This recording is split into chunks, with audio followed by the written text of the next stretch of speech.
moving is difficult. I don't think anybody's really looked forward to moving out of a house. You're going through memories. You've got a house that maybe you've had it for a long, long time. Maybe your kids have grown up there. Not to mention the stuff that you've accumulated over the years. I mean, it's crazy. You see the amount of things, especially in the older homes that I've been into, the memorabilia or the collectibles that they have there. It's impressive, but it's also a lot of things that, trying to downsize, you'd have to find a way to get rid of some of that stuff. And of course, the physical act of moving itself is never something that's a whole lot of fun. The packing up of things, the actually finding movers and moving into a new location and finding new places for old things, those are all things that can kind of stress you out. Let's just layer on top of that, if you are in your 80s, right? And you have more of these memories, more of this stuff, and a bigger impact on your physical ability to do these things. And then, hey, if you want to just take it one step farther, then you look at somebody who's got dementia or cognitive loss and how much harder that would be for them to move out of a space. So you've got all these things kind of fighting against you for a move. But what happens if you stay?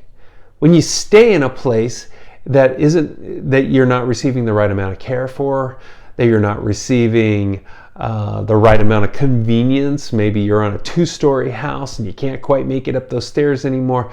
There's so many safety issues with staying in a place. Say in your 80s, if your mobility is kind of shutting down, if your cognitive ability isn't what it once was, all these things end up with trips to the emergency room, which of course can lead to the skilled nursing facility and then being placed in a situation where maybe you can't make the best decisions in the world. Why not try to make a more proactive decision now? And that comes from moving. You can downsize to an apartment. You can downsize to independent living, which is still a care community, but without the constant caregiving. But it's really a functional space for people that are seniors. There's a huge emotional component to leaving your home, and then of course finding a new place. Most people, they've got in their mind, this is what they know, this is their safety blanket. Meanwhile, the maintenance on the house isn't happening. Meanwhile, you're not getting out and meeting anybody or not even seeing any of your old friends. Maybe it's a little more dangerous for you to drive places.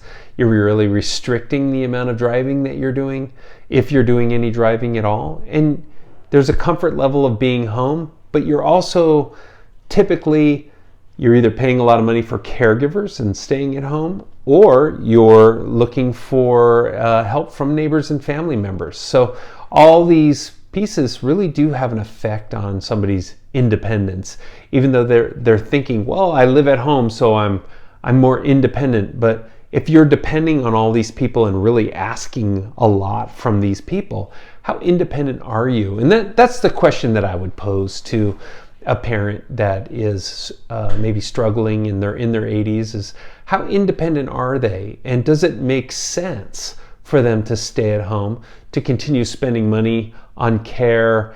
There's a break-even point where it really makes a lot more financial sense to be in an assisted living community than at home with a caregiver. Of course, I work with people who want to stay home, and I work with people who have to make the decision and say, you know what, maybe it's time that we do find assisted living and go to a new apartment, a really nice place that caters to my lifestyle now, and looks for a community that I can, I have a new tribe that I can be with, and playing cards or watching sports or having a drink at happy hour. Those are the types of things that you lose out on when you're on your own. There's lots of options out there, and I'd like to help walk you through some of those options. If you are looking for a caregiver in the home, I can help with that as well. So give me a call. If you're thinking about moving your parent, I have a moving guide that you can download that I'll include on this link, and then that way you can check out some of my suggestions there. But a lot will go into selecting the right realtor if you are moving out of a home. I have a network of realtors that I also work with that I've kind of vetted and kind of pre-selected to say, hey, these guys really do work well with people in your circumstance. And there's a lot to estate sales and moving itself. It takes on a whole different level. So give me a call, and I can refer you to some people that I trust, and at least add them into the mix of the people that you're looking at. All right, we'll talk soon, and good luck.